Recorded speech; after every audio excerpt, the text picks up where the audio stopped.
ನಾಳೆ ನೋಡಿ ಮತ್ತೆ ನಿನ್ನೆ ಸೆಮಿಫೈನಲಿಗೆ ವಿಶ್ ಮಾಡಿದ್ರು, ಅದಕ್ಕೆ ಪುರ್ಸೋತಿದೆ. ನಾಳೆ ಫೈನಲ್ ಇದೆ, ಆಲ್ ದ ಬೆಸ್ಟ್ ಅಂತಾರೆ ಬೆಳಿಗ್ಗೆ. ನೋಡ್ರಿ ನೀವು, ಒಳ್ಳೇದು, ಗೆಲ್ಬಹುದು. ಅವ್ರು ಕಾಲಿಟ್ಟಾಗೆಲ್ಲ ನಾವು ಸೋತಿದ್ವಿ. ಇದು ನಾನು ಹೇಳ್ತಾ ಇಲ್ಲಪ್ಪ, ಅಂಕಿಅಂಶ ನೋಡ್ರಿ, ಎಕ್ಸಾಂಪಲ್ ಅಲ್ಲ, ಡೇಟಾ ನೋಡ್ರಿ ಸರ್. ನಾವು ಯಾವತ್ತು without data I will not speak. ಅವ್ರ ಮ್ಯಾಚ್ ನೋಡಿದಾಗೆಲ್ಲ ಸೋತಿದ್ವಿ. ಆ ದೊಡ್ಡ ಸ್ಟೇಡಿಯಂನಲ್ಲಿ ಇವಾಗ ಸರ್ದಾರ್ ಪಟೇಲ್ ಹೆಸರು ತೆಗೆದ್ಬಿಟ್ಟು ಅವ್ರ ಹೆಸರು ಇಟ್ಕೊಂಡ್ರು. ಅವಾಗ ಗೇಮ್ ಚೇಂಜ್ ಆಗಿಲ್ಲ, ಬರೀ ನೇಮ್ ಚೇಂಜ್ ಆಗ್ಯದ.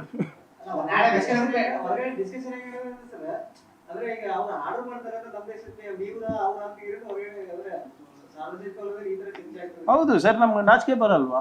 ಇದೇ ಈಗ ಹಿಲರಿ ಕ್ಲಿಂಟನ್ ಅವರು when she was in administration, Hillary Clinton ಅವರು ಒಂದು ಮಾತು ಹೇಳ್ತಾರೆ, I am trying to determine if India can buy oil from Iran or not ಅಂತ. ಅಂದರೆ ಅವರು ಯೋಚನೆ ಮಾಡ್ತಾ ಇದ್ರಂತೆ. ಮನಮೋಹನ್ ಸಿಂಗ್ ಅವರು ಸೀದಾ ಹೇಳ್ತಾರೆ, ಅದು ನನ್ನ ವ್ಯಾಪ್ತಿಗೆ ಬರೋದು, ನಿಮ್ಮ ವ್ಯಾಪ್ತಿಗೆ ಬರೋದಲ್ಲ, ನಿರ್ಧಾರ ನಾನು ತಗೊತೀನಿ, ನೀವಲ್ಲ ಅಂತ ಮನಮೋಹನ್ ಸಿಂಗ್ ಅವರು ಹೇಳ್ತಾರೆ. ಮನಮೋಹನ್ ಸಿಂಗ್ ಅವರು ಅಮೇರಿಕಾನಲ್ಲಿ ಪ್ರೆಸ್ ಕಾನ್ಫರೆನ್ಸ್ ಮಾಡ್ತಾರೆ. ಇಂಡಿಯಾ ನ್ಯೂಕ್ಲಿಯರ್ ಡೀಲ್ ನಡಿಬೇಕಾದಾಗ ಪ್ರೆಸ್ ಕಾನ್ಫರೆನ್ಸ್ ಮಾಡಿ ಅಲ್ಲಿ ಹೇಳ್ತಾರೆ, ಅಮೇರಿಕ ಅವರು ಇರಾಕ್ ಮೇಲೆ ದಾಳಿ ಮಾಡ್ತಾ ಇರೋದು ತಪ್ಪು, ಮಿಡ್ಲ್ ಈಸ್ಟ್ ಅಲ್ಲಿ ಅವರು ಇಂಟರ್ಫಿಯರೆನ್ಸ್ ಮಾಡ್ತಾ ಇರೋದು ತಪ್ಪು ಅಂತ ಹೇಳೋ ಧೈರ್ಯ ಮನಮೋಹನ್ ಸಿಂಗ್ ಅವರಿಗಿತ್ತು. ಇಂದಿರಾ ಗಾಂಧಿ ಅವರು ಅಮೇರಿಕ ಪ್ರೆಸಿಡೆಂಟ್ ಬಗಲಾಗಿ ಇಟ್ಕೊಂಡು ಅವ್ರು ಹೇಳ್ತಾರೆ, ನಮ್ಮ ವಿದೇಶಾಂಗ ನೀತಿ ಜವಾಬ್ದಾರಿ ನಂದಿದೆ, ನಿಮ್ಮ ಹತ್ರ ಕಲಿಯೋದೇನಿಲ್ಲ ಅಂತ ಪಕ್ಕದಲ್ಲಿ ಕೂತ್ಕೊಂಡು ರಿಚರ್ಡ್ ನಿಕ್ಸನ್ ಜೊತೆ ಪಕ್ಕದಲ್ಲಿ ಕೂತ್ಕೊಂಡು ಹೇಳ್ತಾರೆ. ಆ ಧೈರ್ಯ ಇದೆಯಾ ಮೋದಿ ಅವರಿಗೆ? ಬರೇ ಹೋಗೋದು ತಪ್ಕೊಳ್ಳೋದು ಅಷ್ಟೇ. That is the foreign policy of mister Modi.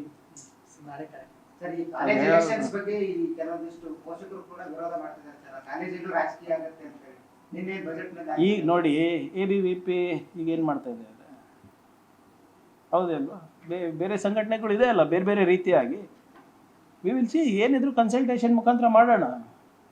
ಈಗ ನೀವು ಮಾಡ್ತಾ ಇದ್ರೋ ಇಲ್ಲೋ, NSU ಇರ್ಬೋದು, ABVP ಇರ್ಬೋದು, ಬೇರೆಯವ್ರು ಇರ್ಬೋದು, ಎಲ್ಲನೂ ಇದೆ ಅಲ್ವಾ ಆಗಲೇ ಅಲ್ಲಿ, ಅನಧಿಕೃತವಾಗೋ ಅಧಿಕೃತವಾಗೋ.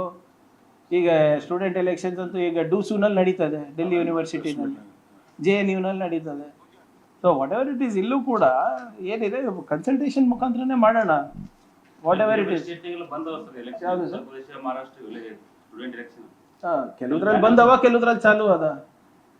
Will take the best example.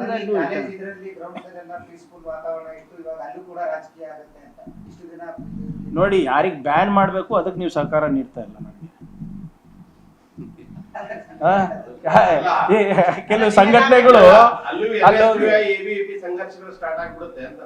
ಇಲ್ಲ ನೋಡಿ, ಸಂಘರ್ಷ ಅಲ್ಲ ನೋಡಿ, ನಾವು ಎಂತ ವಾತಾವರಣ ಕೊಡ್ತೀವಿ ಅಂತ ವಾತಾವರಣ ಬೆಳಿತಾವಪ್ಪ. ನಾವು ಸಕಾರಾತ್ಮಕವಾಗಿ ಒಂದು ವಾತಾವರಣ ಕೊಟ್ರೆ then it will go like that. ನಾವೇ ರಾಜಕೀಯ ಬೆರೆಸೋದಂತಲ್ಲ. See, it involves a lot of other things also. ಎಷ್ಟೊಂದು ಜನ ಸ್ಟೂಡೆಂಟ್ ಲೀಡರ್ಸ್ ಇವತ್ತು ರಾಜ್ಯದ ಮುಖ್ಯಮಂತ್ರಿಗಳಾಗಿದ್ದಾರೆ, ಪ್ರಧಾನಮಂತ್ರಿಗಳಾಗಿದ್ದಾರೆ. ನಿಮ್ಮ ಈಗ ನೋಡಿ, ನಿಮ್ಮ ನೇಪಾಲ್ಗಳಲ್ಲೆಲ್ಲ ಜೆನ್ಸಿ ಪ್ರೊಟೆಸ್ಟ್ ಅಂತ ನೀವೇ ಹಾಕಿದ್ರಲ್ಲ. ಈಗ ಅಸ್ಸಾಂ ನಿಮ್ಗೆ ನೆನಪಿದೆಯೋ ಇಲ್ಲೋ, ಮಹಾಂತ ಅವರಲ್ಲ, ಈ ಸ್ಟೂಡೆಂಟ್ ಯೂನಿಯನ್ ಇಂದ ಡೈರೆಕ್ಟ್ CM ಆದ್ರಲ್ಲ. ಅದು ಬೇರೆ ವಿಚಾರ, ಅದಾದ್ಮೇಲೆ ಏನೇನಾಯ್ತು ಅಂತ. But anyway the point is, ಕರ್ನಾಟಕದಲ್ಲಿ ನಾವು ಮಾಡಬೇಕಾದ್ರೆ ಎಲ್ಲರ ಹತ್ರನೂ ಕನ್ಸಲ್ಟೇಷನ್ ಮಾಡ್ತೀವಿ.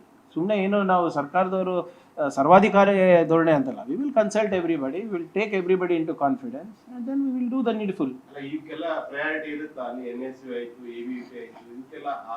ನೋಡಿ, ಯಾರೇ ಏನೇ ಮಾಡಿದ್ರು ಕೂಡ ಸರ್, ನಾನು ಆ ಚೌಕಟ್ಟಿನಲ್ಲೇ ಮಾಡಬೇಕಲ್ಲ, ಆ ಫ್ರೇಮ್ ವರ್ಕ್ನಲ್ಲೇ ಮಾಡಬೇಕು. ಅದು ನನಗೂ ಅದು ಅಳವಡಿಸ್ತದೆ, ABVPಗೂ ಅಳವಡಿಸ್ತದೆ. ಕೇಳೋಣ ಸರ್. ಅದು ಈಗ ಒಂದು ಸಮಿತಿ ರಚನೆ ಮಾಡಿದ್ದಾರೆ ಸರ್. ನನ್ನ ಪ್ರಕಾರ ಶರಣ್ ಪ್ರಕಾಶ್ ಸರ್ ಸಮಿತಿನಲ್ಲಿ ಇದ್ದಾರೆ ಅನ್ಸುತ್ತೆ, ಯಾಕೆ ಮೆಡಿಕಲ್ ಎಜುಕೇಷನ್ ಮಿನಿಸ್ಟರ್ ಆಗಿ. ಅವರು, ಡಾಕ್ಟರ್ ಸುಧಾಕರ್ ಎಲ್ಲರೂ ಇದ್ದಾರೆ. ಸೊ ನೋಡೋಣ ಆ ಸಮಿತಿನಲ್ಲಿ ಏನೇನು ಸಲಹೆಗಳು ಬಂದಿದೆ ಅಂತ ನನಗೆ ಗೊತ್ತಿಲ್ಲ. Thank you sir. ನಿರ್ಭೀತ, ನಿಷ್ಪಕ್ಷಪಾತ, ವಿಶ್ವಾಸಾರ್ಹ ಸುದ್ದಿಗಳಿಗೆ ಮತ್ತೊಂದು ಹೆಸರಾಗಿರೋ News18 ಕನ್ನಡ ಈಗ ಆಪ್ನಲ್ಲೂ ಲಭ್ಯ ಇದೆ. ದಯವಿಟ್ಟು ಇಲ್ಲಿರೋ QR ಕೋಡ್ ಅನ್ನು ಸ್ಕ್ಯಾನ್ ಮಾಡಿಕೊಂಡು ಆಪ್ ಡೌನ್ಲೋಡ್ ಮಾಡೋದಕ್ಕೆ ಮರಿಬೇಡಿ. ನಿಮ್ಮ ಬೆಂಬಲ ಹೀಗೆ ಸದಾ ನಮ್ಮೊಂದಿಗಿರಲಿ. ಧನ್ಯವಾದ.